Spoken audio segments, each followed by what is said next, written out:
भारत रत्न पूर्व राष्ट्रपति प्रणब मुखर्जी का निधन हो गया है। सोमवार शाम को 84 साल की उम्र में प्रणब मुखर्जी ने अंतिम सांसें ली। वो पिछले कई दिनों से बीमार थे और दिल्ली के आर्मी अस्पताल में भर्ती थे।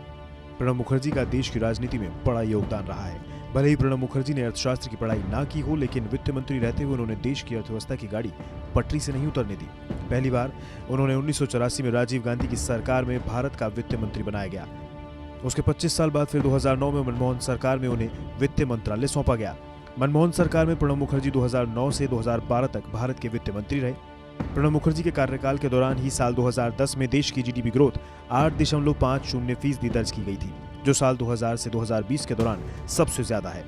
मनमोहन सरकार के दूसरे कार्यकाल में पहला बजट 6 जुलाई 2009 को प्रणब मुखर्जी ने पेश किया। इस बजट में उन्होंने ऐतिहासिक कदम उठाते हुए फ्रिंज बेनिफिट टैक्स और कम्युनिटी ट्रांजैक्शन टैक्स को हटाने सहित कई तरह के टैक्स सुधारों की घोषणा की। उस दौरान ही प्रणब मुखर्जी जीएसटी लागू करने के पक्ष में थे। बड़े बड़े अर्थशास्त्री भी प्रणब मुखर्जी के फैसलों से सहमत थे। 2009 में अर्थव्यवस्था को मंदी से निकालने में उनकी बड़ी भूमिका रही। वित्त मंत्री रहते हुए मनमोहन सरकार में राष्ट्रीय ग्रामीण रोजगार गारंटी अधिनियम, लड़कियों की साक्षरता और स्वास्थ्य जैसी सामाजिक क्षेत्र की योजनाओं पर फोकस किया था। इसके अलावा उन्होंने राष्ट्रीय राज्यमार्ग विकास कार्यक्रम, बिजलीकरण का विस्तार और जवाहरलाल नेहरू राष्ट्रीय शहरी नवीकरण मिशन सरी की बुनियादी सुविधाओं वाले कार्यक्रम को भी विस्तार देने का काम किया था। 1984 में वित्त मंत्री बनने के बाद प्रणब मुखर्जी के काम से प्रभावित होकर यूरोमनी पत्रकार के एक सर्वेक्षण में उन्हें विश्व के सबसे अच्छे वित्त मंत्री के तौर पर मूल्यांकन किया गया। इसी समय उनके कार्यकाल में डॉक्टर मनमोहन सिंह भारतीय रिजर्व बैंक के गवर्नर थे। वैश्वीकरण के दौर में 1991 से 1996 तक प्रणब मुखर्जी योजना आयोग के उपाध्यक्ष पद पर थे।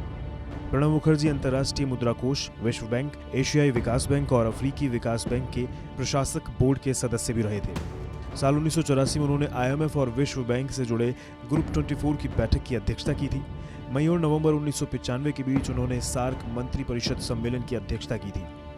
आपको बता दें कि प्रणब मुखर्जी साल 2012 से 2017 तक देश के राष्ट्रपति थे। साल 2019 में उन्हें भारत रत्न से सम्मानित किया गया। देश के 13वें राष्ट्रपति रहे प्रणब मुखर्जी का जन्म 11 दिसंबर 1935 को पश्चिम बंगाल के बीरभूमि में हुआ। उन्होंने शुरुआती पढ़ाई बीरभूमि में ही की और बाद में राजनीति शास्त्र और इतिहास विषय में एमए किया। उन्होंने कोलकाता विश्वविद्यालय से एलएलबी की डिग्री भी हासिल की थी।